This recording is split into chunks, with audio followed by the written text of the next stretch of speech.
Hi, welcome back to Thrifty in OKC. If you're just joining me for the first time, I am a part-time reseller who sells on Etsy, eBay, and Poshmark. So I have not put out a video in a while, and I apologize for the few of you who watch me, and I appreciate every one of those.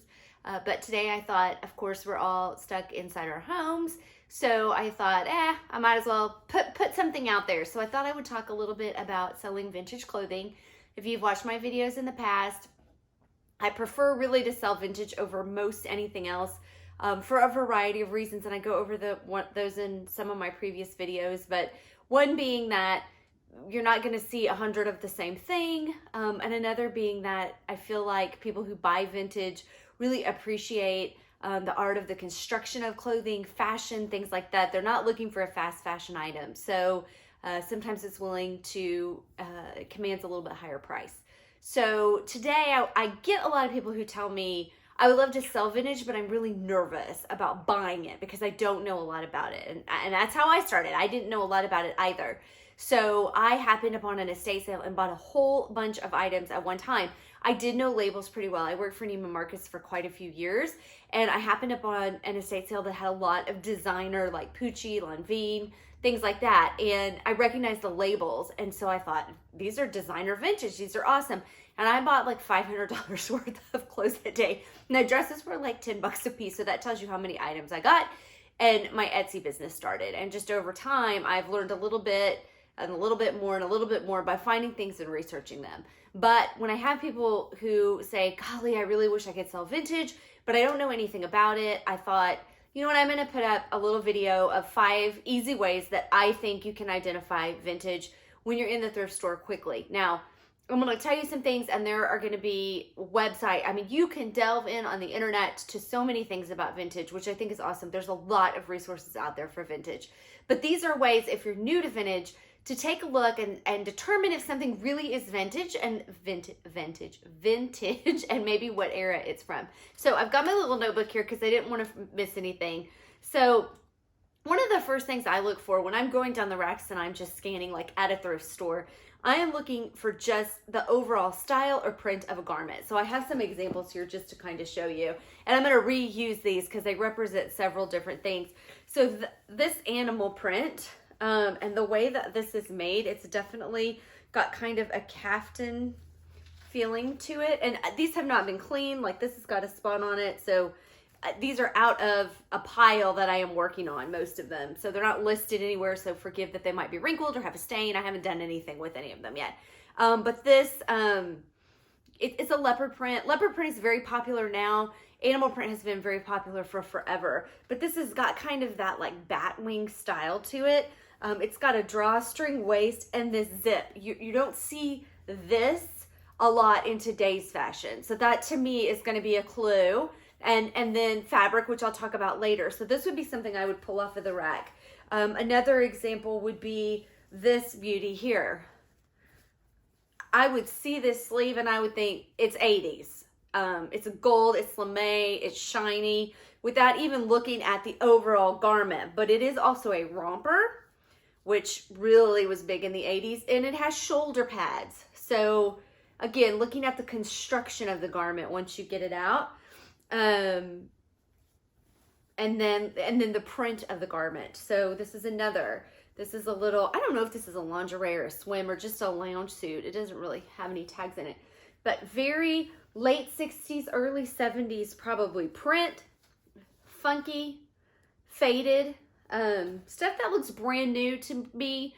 I usually am like, I gotta doubt the validity of that, because if you have something from the 50s, I mean, you're now looking at some 70 years old that's gonna show somewhere. It's not gonna be pristine. So the first thing that I look at when I'm scanning, do I see a funky print? Do I see a funky style? Again, romper. I'm looking at dresses, but I see pants down there at the bottom, especially in something like this kind of fabric. I'm gonna pull that out and look at it. So the second thing that I look at, and these kind of go together, is fabric. So again, back to this garment. This is 100% polyester. You do not see a lot of garments anymore that are 100% polyester. That's very unusual. In the 70s, they used a lot of that really thick polyester for like pantsuits. again, I mean, if I see that or I'm running my hands down the rack and I feel it, that's probably going to be a vintage piece. A lot of gabardine type wools in the 40s. If you don't know what gabardine is, I can't really explain that to you. It's a certain kind of wool fabric, and you really aren't going to learn on the internet either. That's something you got to touch. Go into a fabric store and check it out. Lambskin, mohair, and not lambskin, lamb fur. They had a lot of skirts of that in the 50s and 60s. Mohair, you'd see a lot of that in the 70s. So just kind of looking at the fabric and what the fabric content is something else that I'm looking at when I'm looking at stuff like that. And I like to touch. You always hear people talking about going to the bins and they wear gloves. I am not that person. If I went, I would probably for sure get some kind of, well, that's probably why I haven't got something. I probably have an amazing immunity system because I love to stick my hands down in those bins and feel those fabrics because that's what I feel. I feel sequins, I'm pulling that bad boy out because I want to see what it is. I can't do that when I have gloves on, so I don't ever wear gloves, which is a hazard. Not saying I recommend that. That's just how I go. So another thing that I look at on the garment, so I pull it out. Let's see, I found something. The fabric looks vintage. The print, the style, it all looks vintage. Next, I want to look at the construction of the garment. So by that, I mean, there's a couple of things, not delving way down deep into this. There's all kinds of nuances on what was invented when, but just checking something out. One of the first things I look at is, does the garment have serging? And I don't know, if you look on your own garments, you're probably going to see a serged edge. That's that finished edge right there. That's what that's called. A lot of garments, typically, even though the serger was invented, I think in the late 1800s, and I'm trying to find an edge here, a lot of garments, they didn't start really using serging until like the late 70s, early 80s. So if you see a garment that has serging, it's highly unlikely it's going to be from the 50s or 60s. You just don't see that very often. My guess is it was the cost. It was probably a lot more expensive to do that extra work on the garment. A lot of things were made at home or handmade, and people probably didn't have access to have, again, I'm guessing, have the access to a serger like we do. I own 2 sergers now at my house. So when I got at thrift and when I bought new, but I'm guessing in the 50s and 60s that would have been very expensive, and so you just don't see a lot of that. So a lot of times you're going to see a pink, and this is a Howard Wolf gingham dress that I have that's really kind of got all of the things on it, which is amazing. You're going to see a pinking shear edge, which is those scissors that you see that have like a zigzag, and those are great because they keep the garment from fraying on the ends when there is no finished edge. You also are likely to see a binding. So this is a binding that would go over the top of that so that it would keep the edge protected. Now this one actually also has a serged edge on it, a finished edge. So again, probably for cost would be my guess, possibly. It wasn't used on the whole garment, only on portions of the garment. So, and this is a great gingham. It is kind of a silky fabric. Dress, and I've shown this in another video. I actually just got this one listed up on Etsy, and it is a Howard Wolf. So that's the tag on that one, just so you can see that.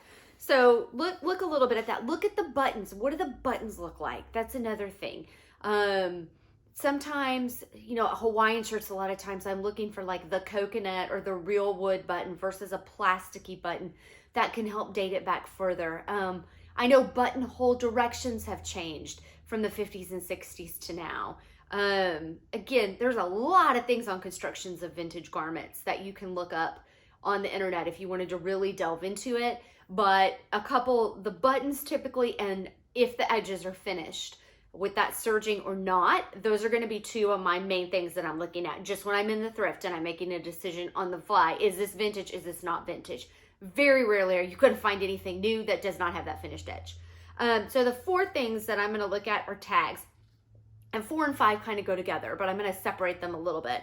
So one of the things that's really cool about vintage garments that I think that you can find, a lot of them will have this ILGWU, and it's the International Ladies Garment Workers Union label in it.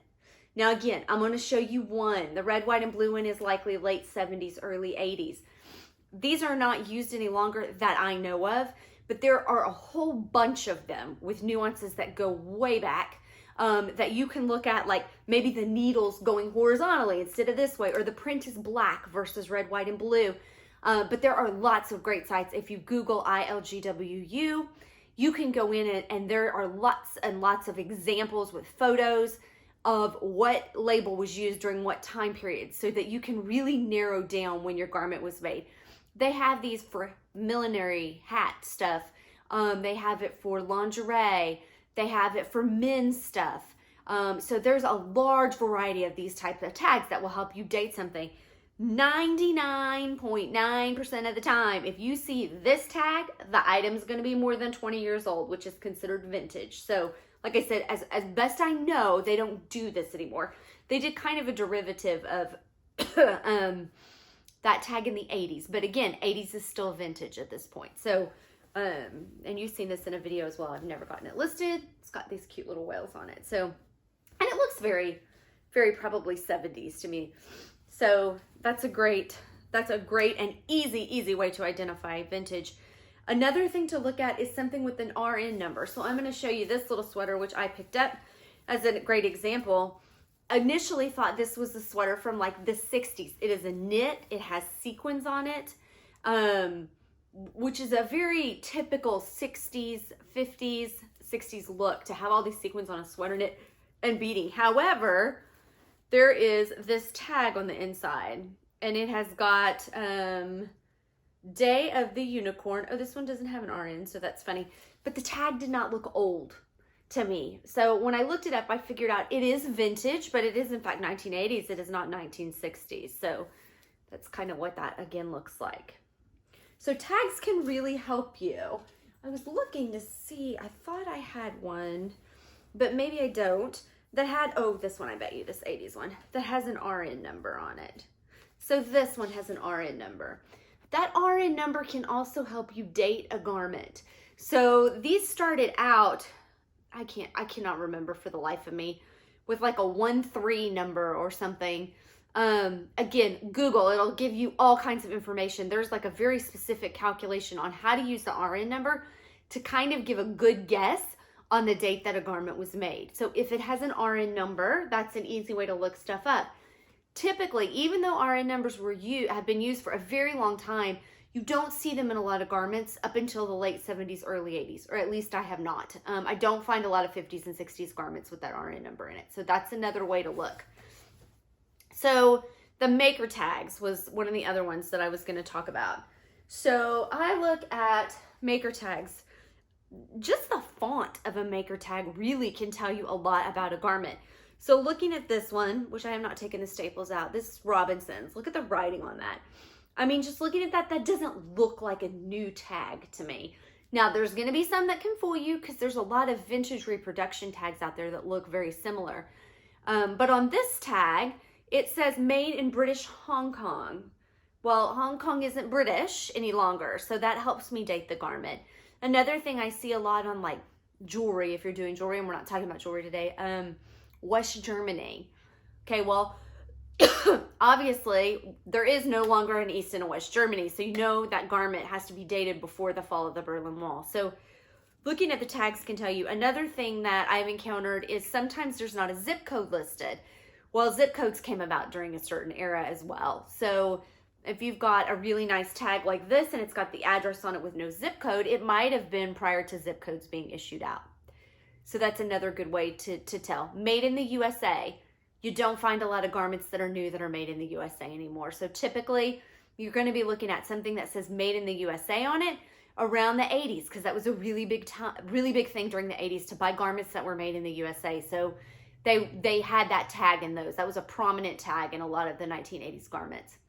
So pretty much that's it. It's a very short version of how I look at something in a thrift store and determine, is it vintage? Because a lot of times I'm not going to buy it if it's not vintage. Obviously, I don't want to buy something, and I definitely don't want to sell something, which I think is a lot of people's fear of vintage, and say, hey, this is a 1950s dress, and then it turns out that it's like a year 2000 dress. Because if you've got a collector buying, they're not going to be happy with that. So when you photograph, take pictures of your tags, take pictures of your seams. I usually try to include that ILGWU tag because that is proof that that garment is vintage. But don't be afraid. Don't be afraid to jump out there and buy a couple of pieces and start selling it. And the more stuff you buy, the more stuff you're going to learn about it, the more of an expert you're going to be. So recap, look at your overall style and print when you're scanning the racks. spend some time, get on the internet, go to the library back when libraries open back up again. Look through, familiarize yourself with what kind of things.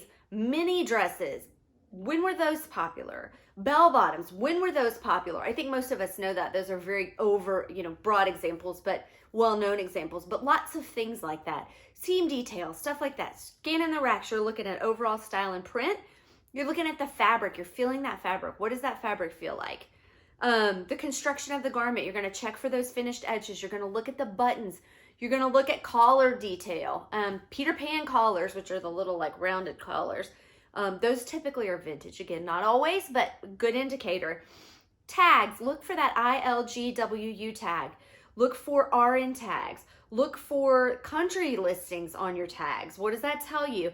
Look for just the overall tag. What does a writing style look like? Does it look like a vintage tag that's on there? Does it have a made in the USA tag? That's another great indicator. So those are my tips for spotting vintage in the thrift store and determining on the fly without a lot of Google research whether or not the item that you have in your cart is vintage. If you have any questions, please leave them down below. I got nothing but time right now, as I'm sure a lot of us do, and I'm happy to answer those. If you found this video to be helpful, please give it a thumbs up. Consider subscribing. I am new to YouTube. Not necessarily overall time because I don't post a lot of videos, but I am trying to grow my viewer base. So I appreciate every thumbs up and I appreciate every subscriber. And if you disagree with anything I said or you have something else different that you look for, again, please leave that in the comments down below. I am always learning and I am always happy to be learning. That's what I love about the community and the YouTube videos is you learn all kinds of different stuff. So thanks so much for watching. Stay safe, stay in your house, and I hope everybody gets lots of listing and learning done. And thanks again. See you next time. Bye.